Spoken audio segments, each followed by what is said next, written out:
sebagai bungkus makanan saat ini merupakan hal yang sudah menjadi kebiasaan bagi kalangan masyarakat modern. Tanpa disadari, penggunaan plastik sebagai bahan bungkus makanan ikut andil dalam menambah jumlah sampah plastik yang tentunya berdampak bagi lingkungan. Selain berbahaya bagi kesehatan, sampah plastik juga mencemari lingkungan karena akan terurai sangat lama. Sekolah sebagai salah satu tempat di mana aktivitas jual beli berjalan dengan dinamis merupakan salah satu tempat yang rawan dengan penumpukan sampah plastik. Hampir setiap penjual makanan yang ada di lingkungan sekolah menggunakan kantong plastik sebagai bahan pembungkus jajanan siswa. Oleh sebab itu, muncul sebuah gagasan untuk membantu pengurangan sampah plastik di sekitar lingkungan sekolah dengan cara mengajak siswa untuk membawa wadah makanan dan minuman sendiri dari rumah. Wadah makanan tersebut digunakan sebagai pengganti plastik sebagai tempat makanan.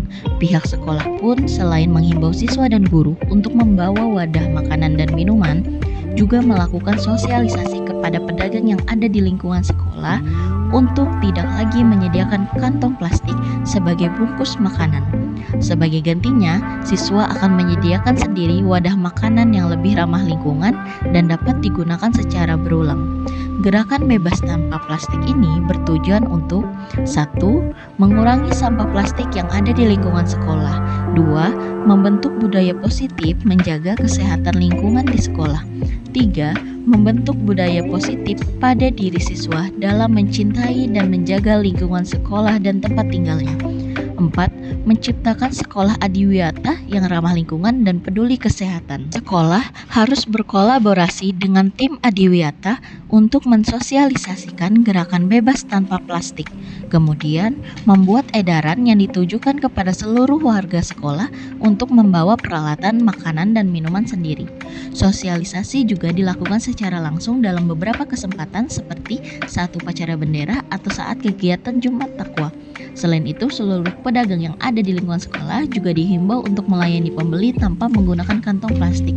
Namun, sebagai gantinya, pembeli akan menyediakan sendiri wadah makanan dan minuman yang perlu dibawa dari rumah. Setelah melakukan sosialisasi dan himbauan, seluruh guru-guru dan tata laksana bersama tim adiwiyata sekolah harus menjadi contoh dan teladan dalam gerakan ini dengan ikut melaksanakan dan mengkampanyekan gerakan bebas sampah plastik dengan membawa wadah makanan dan minum sendiri.